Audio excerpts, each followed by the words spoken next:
Assalamualaikum warahmatullahi wabarakatuh. Nama saya Putri Pancamiharja dari kelas MN20F. Saya akan mereview materi tentang pengertian pasar modal syariah. Pengertian pasar modal sesuai dengan Undang-Undang Nomor 8 Tahun 1995 tentang pasar modal merupakan kegiatan yang bersangkutan dengan penawaran umum dan perdagangan efek, perusahaan publik yang berkaitan dengan efek yang diterbitkannya, serta lembaga dan profesi yang berkaitan dengan efek.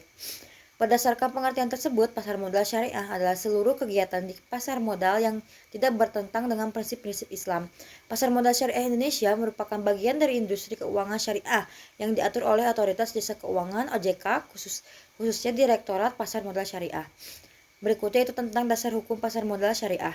Sebagian dari sistem pasar modal Indonesia, kegiatan di pasar modal yang menerapkan prinsip-prinsip syariah juga mengacu kepada Undang-Undang Nomor 8 Tahun 1995 tentang pasar modal berikut. Peraturannya, pelaksanaannya. Peraturan BPPAM atau LK, peraturan pemerintahan, peraturan bursa, dan lain-lain. Yang berikutnya itu tentang prinsip-prinsip pasar modal syariah. Yang pertama itu investasi halal dan sesuai syariah. Pasar modal ini memiliki prinsip dasar syariat Islam yang menyediakan produk atau instrumen investasi yang halal, khususnya bagi umat Islam. Dengan investasi halal ini, diharapkan kecemasan masyarakat terhadap investasi yang mengandung riba dan hal-hal haram lainnya dapat diatasi. Yang kedua yaitu menggunakan uang sebagai alat pertukaran nilai. Pada pasar modal berbasis syariah agama Islam, uang dijadikan sebagai alat pertukaran nilai dan berinvestasi. Dengan demikian, saat investor melakukan investasi, maka ia akan mendapatkan imbal hasil atau return dengan porsi tertentu. Yang ketiga yaitu resiko kerugian cenderung rendah. Pasar modal ini memungkinkan investor dan emiten untuk melakukan kerjasama tanpa mendapatkan risiko yang tinggi. Dalam artian, tidak ada pihak yang dirugikan dari kegiatan investasi tersebut. Yang keempat yaitu transaksi menggunakan akad. Transaksi yang terjadi pada produk investasi pasar modal jenis ini menggunakan sistem akad yang sesuai dengan syariat Islam.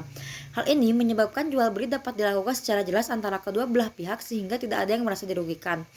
Yang kelima yaitu mekanisme yang jelas. Mekanisme yang jelas dan sesuai syariat Islam harus ditekankan pada pasar modal syariah. Hal ini dianggap mampu menjaga atau menghindari terjadinya prasangka dalam melakukan transaksi. Lalu pembahasan berikutnya itu tentang manfaat pasar modal syariah.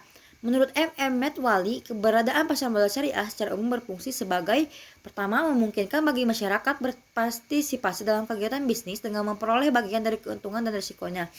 Yang kedua yaitu memungkinkan para pemegang saham menjual sahamnya guna mendapatkan likuiditas. Ada beberapa kegiatan yang dilarang dalam pasar modal syariah, yaitu kegiatan pasar modal termasuk dalam kelompok muamalah, sehingga transaksi dalam pasar modal diperbolehkan sepanjang tidak ada larangan menurut syariah.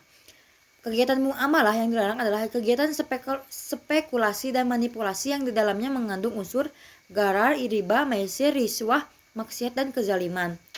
Yang berikut itu tentang perkembangan pasar modal syariah di Indonesia. Sejarah modal syariah di Indonesia dimulai dengan diterbitkannya reksadana syariah oleh PT Dana Reksa Investment Management pada 3 Juli 1997. Selanjutnya Bursa Efek